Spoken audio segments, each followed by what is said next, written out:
Welcome to another YouTube video. My name is Brock Ashby. I am an online personal trainer, body transformation coach, transforming people's bodies all over the world. And today I'm bringing you a video, how to take your training to failure and even beyond failure to build more muscle. And this is by utilizing something called intensity techniques. And I have a big list to talk about, and there's going to be videos of me doing it so you can get a visual cue of what it looks like as well. And there are there are 6 that I'm going to be breaking down. I don't know why I did 6 that I'm going to be breaking down. The first one is probably the most common, and that is a drop set method. A lot of the gym bros know what drop sets are. If you're new to training, you may not and probably shouldn't really know what they are, but here's what they are. So a drop set is where you do an exercise. Let's just talk about bicep curls because it's going to be easier to explain this whole thing. So you do a bicep curl, let's say for 10 reps, and you go pretty much to failure until you can't go anymore. And then as soon as you finish that set, you put the weights down, you grab a weight that's 20 to 30% lighter, and then you're going to do that until you can't do it anymore. And what I like to use as a gauge, after doing, let's say 10 reps, so the rep target, you strive to hit that same you strive to hit that same number of reps with that new weight that you're doing, 20 to 30% lighter, but you're going from full fatigue. So this is a way to train beyond failure because you can no longer get any more reps with that weight that you did for 10. So you drop the weight and you continue to go. So that is called a drop set. A lot of people use it when they are just doing an exercise on its own. Bicep curls, let's say we're doing bicep curls, we've got 4 sets of 8. And then on the final set, you'll do a drop set. Now, what I used to do when I was younger and I was starting lifting at high school when I was about 14, 15 years old, we used to drop set everything. So it was bicep curl, drop set, bench press, drop set, but it wasn't just the final set, it was every single set because we just thought drop sets were what all the big dudes do. So that's what we did, and we ended up not getting injured. We were young and made of rubber, but we did train too hard, too early, and we didn't really get the results because we were just doing too much, what we would call junk volume, where you can just do too much and do it too often. So what I like to do now, as a person that understands training a lot better, is actually just reserve it for the final set, because then you can still get some nice quality reps, 3 quality sets, and then on your final set, you do your 4th, and then you do your drop set. It's a great way to really just get some icing on the cake, training to failure, get a real strong stimulus to the muscle. With the drop set, there is also the double drop set method. You could do triple, quadruple as well. I think that's too much. But you could do a double drop set method. So that would be when you, let's say, do 20 kilos with dumbbells. I can't even curl that much, but let's just pretend I can. 20 kilo dumbbells in each arm for 10 reps. I'll drop the weight. I'll grab like 18 or 17.5. I'll do as many as I can. Try to get 10. I'll probably get like 6. And then I'll drop it again. And then I'll grab something like 15 or 14. And then I'll keep going and try to get another 10 reps, which will probably end up being around 6 to 8 because I'm so gassed. And then that's a double drop set done. So with the drop set, you can also have a double drop set as well. And if there's any personal trainers listening to this, what you can actually do is if you're trying to progress a client, you could keep the program relatively similar. 1 week, you could just do straight normal sets. The second, not 1 week, one program, you could just do normal sets. The next program, you could do like drop sets, and then the next program you could keep a relatively similar program and do double drop sets. So it feels like it's a relatively similar program, but you're progressing in terms of training closer to failure with that intensity technique. That's intensity technique number 1. The second one is probably my favorite, and that's called the rest, pause, rep method. And it's similar to the drop set, but it differs because we don't change the weight. We just wait a little bit. So we stick with the example doing bicep curls. So we'll do our 10 reps. Let's say we've got the barbell and we're doing 30 kilos. We do our 10 reps until we can't get any more.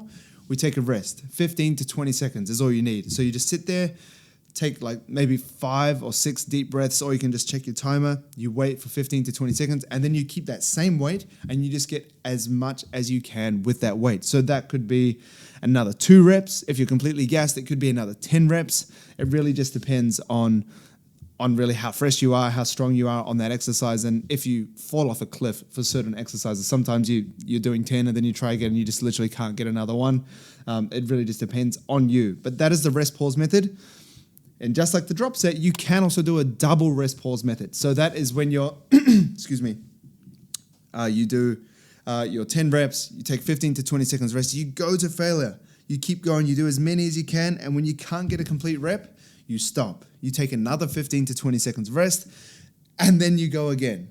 And you get as many as you can. And your first rest pause might be another 5 reps, and then your next one might be another 2. It doesn't really matter. What matters is that you're training beyond failure. So when you couldn't do any more, you have a quick rest and you go to failure again. Quick rest and go to failure again. So it's a really, really strong muscle building stimulus because you are training super, super, super close to failure. But once again, this can only be done on the final set. If you're doing rest pause methods every set, you're just going to gas yourself. You're going to have low quality sets because you're going to get so fatigued. And then the exercises after that are just going to be toast. So don't worry about them. Those are 2 intensity techniques that are relatively similar. Next, so this is close to a lengthened partial, but this is called the available range of motion method. So I call it the AROM method. I don't know if there's another technical name of it, but ultimately what you're doing is you're going until failure and getting a complete rep. Let's stick with the bicep curls because it's easier. So I'm doing my curls here, and I'm going until I can get a final rep. And then if I feel like that's my last rep, I'm just going to keep going. So let's say I get 10 reps. I get 10. I can't get any more proper reps because that was complete failure. I just keep going to get as much available range of motion that I can. So instead of just like stopping and going, oh, that was cool, I trained to failure, you keep going. So you might get about 90% of your range of motion the next rep. And then you'll go again, you might get 80. And then you go again, and you might get 60. And then you just keep going with that exercise, keep going until you're like, just like you're not even moving. You're just kind of pinned by the weight. And that's when you stop. Available range of motion method, rep method, because you're trying to get the available range of motion that your muscles can handle. And I like to kind of picture it like a bouncy ball. So if I had a bouncy ball here and I dropped it, it would bounce high. It wouldn't really hit the same point, and it would just keep getting lower and lower and lower and lower and lower as gravity just kind of overpowers it. And it's the same with the available range of motion method. We keep going. We get as high as we can, as much range of motion as we can, until we're too fatigued that we can't even get like 5 to 10% of a normal rep. That's a great way to train to failure. And I think it would be like the first cousin of the lengthened partial method, which is similar to what I just described. However, instead of getting as much available range of motion, you're just staying in the lengthened position. So let's say for a bicep curl, the bottom half, because the bicep is being lengthened at the bottom of the bicep, it's being shortened at the top. When you squeeze your muscle, that's when it's being shortened, it's being tensed. When it's stretched out, it's the stretched position. So a lengthened partial is where the muscle's in its lengthened position. So you come up to just halfway and you come back down. That's one lengthened partial.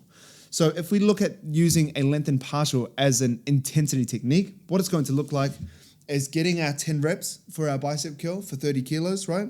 And then let's just say we get 10, we can't get any more complete reps. Instead of getting as much available range of motion, which could be 90, 80, 70, 60 like we did before, we're just going to halfway and coming back down and just getting as many of those as we can. There's no rest in between. We just go straight from full range of motion reps down to bottom half or the lengthened portion of the rep, and we just crack as many as we can until once again, we just feel so pinned by the weight that we can't lift a proper rep.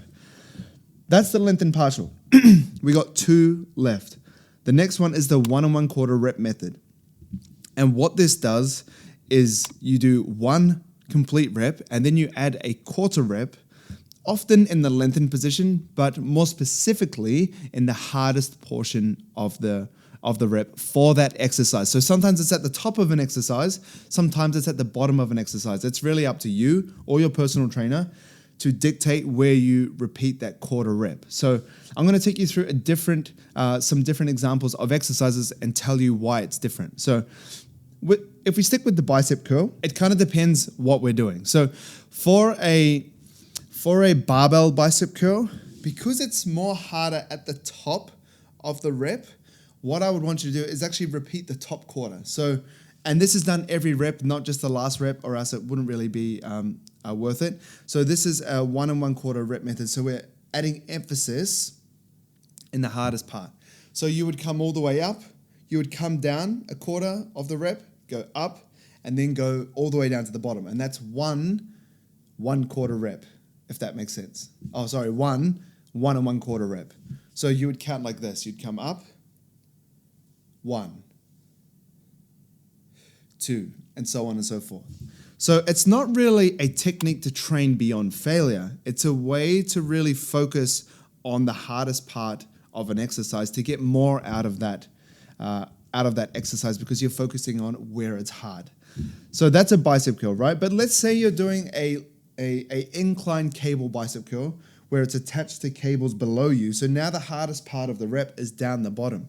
What I'm going to do there is, instead of repeating the quarter at the top of the rep where it's not even that hard, I'm going to transfer it down to the bottom. So I will do a 1/4 rep at the bottom, all the way down to the bottom, and then do my full range of motion rep there. I'll do the 1/4 rep, and then I'll do my full range of motion there. If we look at doing a lat pull down, what's going to happen is I'm going to go here for my lat pull down. I'm going to pull, and this is where it's hardest at the bottom. I'm going to go up a quarter, down a quarter, and then go all the way up. Because if I'm doing it at the top and going down a quarter, going back up, that's not really very hard. And there's not much tension on the muscle. Yes, I'm in the lengthened position, which is best for hypertrophy, but it's actually harder down here at the bottom, so I'm going to get more bang for my buck at that rep. If we look at a squat, it's going to be repeating the 1/4 at the bottom there, because that's the hardest part. If I'm at the top of a squat and just doing a little 1/4 rep at the top, I'm not doing shit. I'm not doing anything. And lastly, with the bench press, it's the same thing. I want to do my 1/4 rep at the bottom, because that's where my chest is working the hardest, and it's the hardest part of the rep. If I'm in a bench press and I'm just doing a little 1/4 at the top, coming back down, all the way down, and then back up, I'm just really wasting my time at the top of the rep. So that's the 1 1/4 rep method. Last one is the 21 rep method. So I started doing this at high school, once again, listening to all the bros. So the 21 rep method is where you do 21 reps. I don't know why it's 21. It just is. Just shut up and do 21 is pretty much what I got told. So it was always biceps too. I don't know why. It was just, all right, we're doing biceps. We're doing bicep curl. Let's just do the 21s. So it's where you repeat the bottom portion of the bicep curl. So you would repeat the bottom, or let's say the lengthened position. You do 7 reps here. Once again, why 7? Because that's 21 divided by 3. 7, we're doing 3 different types of reps. So we do the bottom quarter, and then after that, bottom half. After that, we do full reps. So we're doing 7 full reps. And then after that, we're doing the top half for another 7, and then we're done. That's the 21 rep method. Once again, it's not something to train beyond failure, but it is a technique to kind of focus on different portions of the rep. So it can be useful, or maybe the principle is useful when you're looking at getting stronger in certain positions. So let's say when you're doing squats, when you're down the bottom of the squat, it's really weak. But like as soon as you get to the top half, it's like sweet.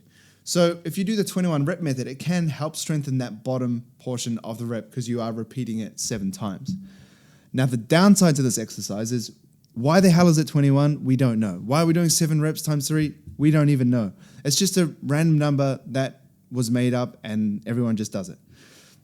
But I actually don't use this anymore. I used to do it at high school. It is fun. So if you're a personal trainer and your client's getting bored, or even you yourself are getting bored, it is something that's fun because you're doing something you haven't done before. It kind of feels like a bit of a game. You do the bottom half, the top half, and then 4 reps, and it's kind of different. So it can mix things up. But I would think that something like lengthened partials or the available range of motion rep method is going to be a lot stronger, because you're focusing on entire reps and then just the lengthened part of the rep, which once again is a bit better for building muscle than the shortened position. We can say that with quite a lot of confidence. So 21 rep method, I told you what it is, but I wouldn't recommend it. So to summarize the video, drop set rep method, rest pause rep method, available range of motion rep method, lengthened partials, 1 1/4 rep method, and then the 21 rep method, which once again, I probably wouldn't recommend. So I have a couple of questions just to answer before I jump off. Who are these for? These are not for beginners. So your technique must be locked in first for the exercise. Like, it has to be flawless. Because when you're doing intensity techniques, as I said at the start of the video, you're training beyond failure.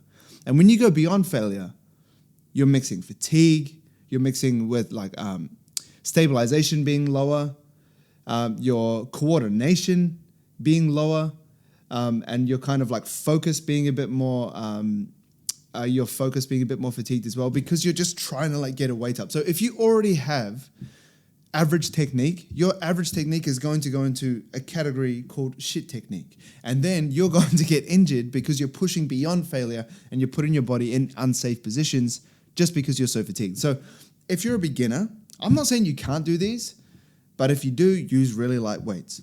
But then that kind of defeats the whole purpose of doing this method, because we're trying to go beyond failure with using heavy weights proportionate to our strength level. So if you're a beginner, I would just focus on having good technique, doing straight sets or doing supersets, but without the intensity techniques of going beyond failure. Who it's for is, I would say it's definitely for advanced folks. For intermediate, I'm still relatively hesitant, but you can start to dabble if you want. I would do things like the drop set rep method and the rest pause rep method, but the available range of motion and lengthened partials, I would say that would be more so for the higher to intermediate advanced people, because you are still using the same weight and just changing the range of motion that you're lifting. So once again, this assumes that you already train to full range of motion. And that's why for beginners who are still figuring out technique, range of motion, tempo, how many reps we're doing, how close we're training to failure, all that kind of stuff, you have to have that locked in before you start playing around with going beyond failure. You actually have to understand how to train to failure and how to train with like 3 reps in reserve, 2 reps in reserve, 1 rep in reserve, etc. When should you use them? So mostly we're going to be using these on final sets, because if we go to failure or beyond failure on our first set, that's going to affect the second, third, and fourth set if we're doing 4 sets. If you do 1, 2, 3 sets normal, it's really good to kind of measure your progressive overload on those, but it's hard to measure progressive overload if you're tracking in your app or your workout program, or if you're in Team Brock Ashby and the Team Brock Ashby app. If you're tracking it, it's hard to know if you're actually getting stronger if you do like the available range of motion rep method every single set, because you're definitely not going to lift as much weight than if you just did standard reps. So on paper, you might be getting weaker, but you might actually be building more muscle and potentially getting stronger, but that rep method is kind of screwing you up. So only reserve it for the final set. Last point, when you are writing this down in your logbook or in your app, in your notes section, whatever you're tracking your workouts with, because I assume you are if you're watching my videos, I like to track down what I got for that rep method. So for example, if I'm doing lengthened partials and I'm doing my, let's just say I'm doing chin-ups. So I'm doing my chin-ups, I'm doing my full reps, I can't get any more, I'm doing lengthened partials, which is the bottom half of the rep. I'll come up here, boom, and I'll do it. And instead of just doing it mindlessly, I'm still counting my lengthened partial reps. And then in my note section of my workout, I'll put like lengthened partials technique equals 6 more reps. So even if you're getting stronger and stronger and stronger, you can still see how many you're getting. And not that you need to track and progressively overload your length and partial intensity techniques, because I feel like that's just getting too into the weeds. I think it's still nice to know how many you're getting for length and partials, for your available range of motion method, for your drop sets. If you dropped 20%, how many more reps you did. If you dropped the weight by 30%, how many reps that you did. I think it's just all really good knowledge to have in the back of your mind while you're training. This video was how to train beyond failure. Thanks so much for watching. If you like content like this, please let me know. If you have any questions around training to failure or training beyond failure, or anything that you do in your workouts, please let me know in the comments as well. I see them, get back to you. And if you want to watch another video, I think it'll be on this side of me right here. Dan's nodding, yes, it will be. So it will be right here, and I'll see you in the next video. Thanks for watching.